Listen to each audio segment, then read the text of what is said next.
Check it out, that is Maya. Maya likes to read books. She didn't always like to read books, but now she likes to read books. Oh my god. Yeah, that is some awesome photography from my mama. And she gifted me these framed photographs that she took of me when I was a baby, posing for her, being all dramatic in the crib. Yeah, good freaking times, man. I would line up these animals too and sing to them.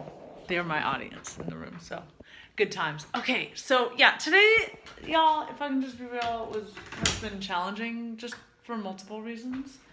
But I'm filled with a lot of gratitude at the same time, and so, you know, I just want to reiterate the importance of the social distancing, but not the emotional distancing. I think that a lot of people's creativity has heightened, or parts of people's creativity have been highlighted by the people themselves. People are coming out of their shells more in the ways that they can.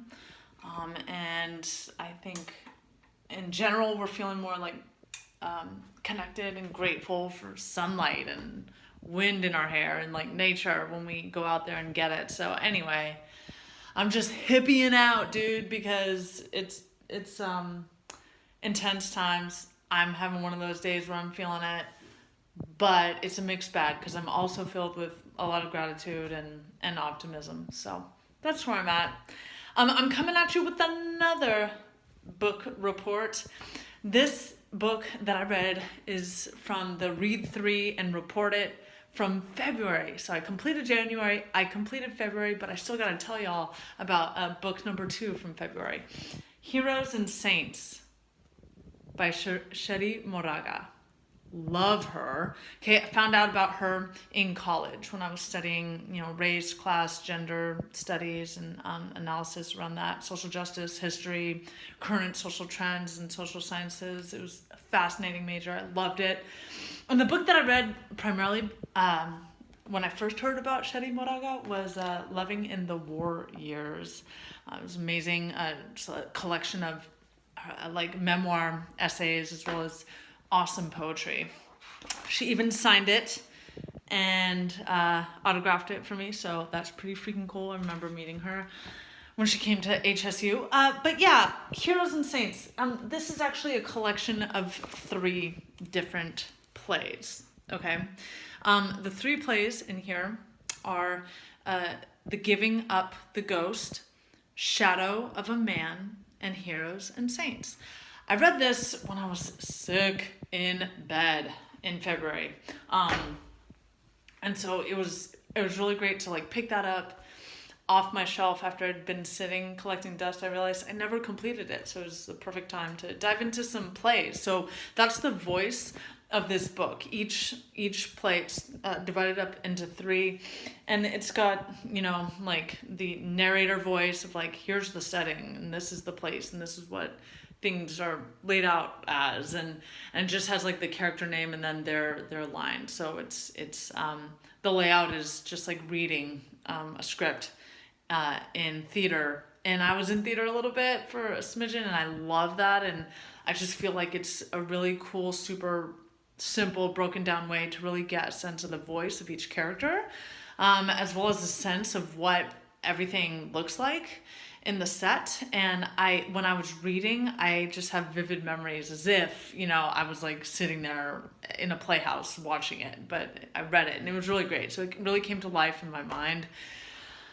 So with all her work that I've read so far, it all really explores gender identity and sexuality and orientation, and as well as racial justice issues.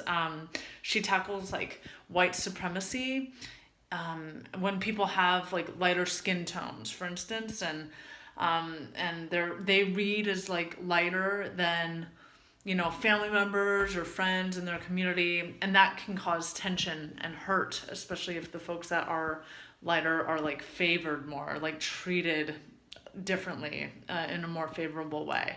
So she highlights that real thing that happens in society across the board, and tackles that issue. So that's powerful, and she also, highlights when things around that happen in microaggressions in people's like everyday communications amongst each other. So that is always helpful, I feel like, to showcase examples of that when that happens, because it gives the consumer of the art an opportunity to reflect on one's thinking, on one's previous behavior, and I really like art that takes into account social justice related issues. That's how I define it, but you get what I mean, right? And so, yeah, and I just have some other notes here. The last play in the book is the title of this collection, Heroes and Saints. Okay, that blew my mind. There is a main character named Cerecita, and she's like a super intelligent, talented, and intuitive daughter in a family who works in agricultural land, so like in farms. It takes place in the 80s in the Central Valley of California. So there was a lot of political struggle, and still is, with the rights of farm workers, right? And so she places the story there during that time. And this, excuse me, this character, Cerecita, was born differently abled. And it's because of the chemicals that the family was exposed to working in the fields, which is a very real issue. So I guess you could say like deformed, right? But this is like an exaggeration. Like Cerecita is actually only a head, and the family keeps her on a table and like just kind of pivots her around when she wants to look out the window or communicates with someone. That's what they do for her. It is like, it's an intense image to imagine, right? If you were to really see that. But the way that this character is built, and that's sort of like the glue of the family in a lot of ways, and the insights that she has as someone who's not able to just get up and walk outside and be a part of the conversation and be as visible physically as she wants to be. Really, really interesting character and idea and take. So it was powerful, and I would recommend this book. I found it in a used bookstore in Arcata, California, but Cherrie Moraga is a great author and poet and speaker and thinker. I've always been a fan of her. I will say, just if you do pick this up, one of the plays, there is a pretty explicit scene, again, because she's tackling really important social issues. There's an explicit scene of sexualized violence. So just as a heads up, but it's a powerful collection of work. I like things like this that remind us of important dynamics that are happening every day and like everyone's life in different ways. But particularly she speaks to, how she describes like the Chicana experience. And I would recommend it for anyone that wants to learn more about Cherrie Moraga and our world from her lens. She's a great writer and I recommend it. Thanks so much for watching. Aww. Yeah, baby.